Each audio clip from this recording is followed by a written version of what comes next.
ఏ సంస్థనైతే Congress party కేంద్ర కార్యాలయం కట్టిందో ఆ సంస్థ మొన్ననే స్పష్టంగా చెప్పింది, ఈ నివేదికను మేము తిరస్కరిస్తున్నాం, ఎన్డీఏసీ రిపోర్టు ఇది చెత్తబుట్టలో పడేయడానికి తప్ప ఎందుకు పనికిరాని రిపోర్ట్ అని చెప్పినారు.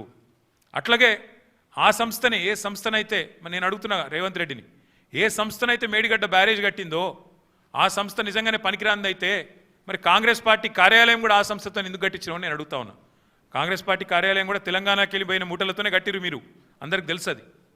అందుకే మేము అనేది ఇవాళ వాస్తవాలు తెలియజెప్పడానికి, తెలంగాణలో జరుగుతున్న దుష్ప్రచారం, రెండు పార్టీలు ఒకటై కాంగ్రెస్ బీజేపీ కుమ్మక్కై ఇవాళ దున్నపోతు ఈనిందని ఒకడంటే దుడ్డెను కట్టేమని ఇంకోటి అన్నట్టుగా ఇద్దరు ఒకటై నీళ్ళిచ్చిన కేసీఆర్ మీద, నీళ్ళిచ్చి కన్నీళ్లు తుడిచిన కేసీఆర్ ప్రభుత్వం మీద అభాండాలేసే ప్రయత్నం ఏదైతే చేస్తున్నారో, కమిషన్ పేరిట ఏదైతే నాటకాలు ఆడుతున్నారో ఆ విషయంలో వాస్తవాలు బట్టబయలు చేయడానికే ఇవాళ హరీష్ రావు గారిని నేనే కోరినా. మీరు దయచేసి చెప్పాలి, మీరు ఎందుకంటే మీకున్న అనుభవం ఎవరికీ లేదు. కానీ ఇది ఈ పరంపరలో మొదటిది ఈరోజు ఈ మీటింగ్. నేను హరీష్ రావు గారిని కోరుతా ఉన్నా, ఇక్కడే కాదు, నేను మొన్ననే డాలస్లో తర్వాత లండన్లో చాలామంది ఎన్ఆర్ఐ మిత్రులను కలిసిన. వాళ్ళందరూ అంటున్నారు, అన్న మాకు కూడా చెప్పండి వివరాలు, మాకు కూడా చెప్పండి విషయాలు, మాకు కూడా చెప్తే మేము కూడా సోషల్ మీడియాలో చెప్తామన్నా, ప్రచారం చేస్తాము.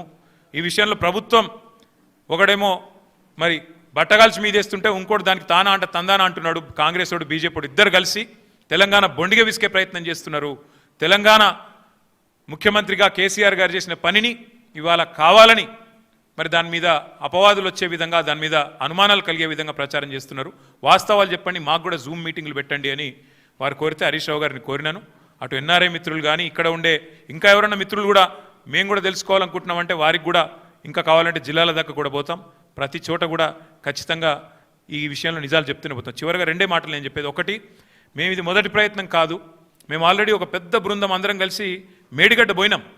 అది పోయి కూడా దాదాపు మీ అందరూ వచ్చినారు, మీడియా మిత్రులు కూడా వచ్చారు. మా ఎంబడా రోజు 9 నెలలు అయినట్టుంది. వెంటనే రిపేర్ చేయాలి, నీళ్ళు ఇవ్వాలి, ఇచ్చే అవకాశం ఉండగా కూడా ఇస్తలేరు అని చెప్పి ఎన్డీఏసీ యాక్ట్ కూడా చూపెట్టినాం.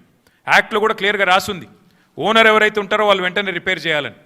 కానీ అది కూడా ఇప్పటివరకు ప్రభుత్వం పట్టించుకోవట్లేదు, రైతుల పొలాలు ఎండబెడుతున్నది. ఆ విషయంలో కూడా ప్రభుత్వం తన వైఖరి చెప్పాలి. రెండవది, హరీష్ రావు గారు మొన్ననే ప్రెస్ మీట్ పెట్టి వివరంగా చెప్పారు, గోదావరి జలాల విషయంలో ఆంధ్రప్రదేశ్ రాష్ట్రం ఇవాళ అనుమతులు లేకుండా కడుతున్న ప్రాజెక్టు మీద ముఖ్యమంత్రి మాట్లాడాడు, బీజేపీ కేంద్ర మంత్రులు మాట్లాడరు. ఒక్కడంటే ఒక్కడు కాంగ్రెస్ వాడు కానీ బీజేపీ వాడు కానీ నోరు విప్పడు, నోరు తెరవడు, కనీసం మాట్లాడరు. అందుకే గోదావరి జలాల విషయంలో కానీ కృష్ణా జలాల విషయంలో కానీ ఈ రాష్ట్ర రైతాంగానికి, రైతాంగ ప్రయోజనాలకు ఎన్నటికైనా శ్రీరామ రక్ష కేసీఆర్ గారి నాయకత్వమే అనే మాట చెబుతూ ఇప్పుడు పెద్దలు హరీష్ రావు గారు మిగతా విషయాలు వారి ప్రజెంటేషన్ రూపంలో వివరించాలని కోరుతూ జై తెలంగాణ.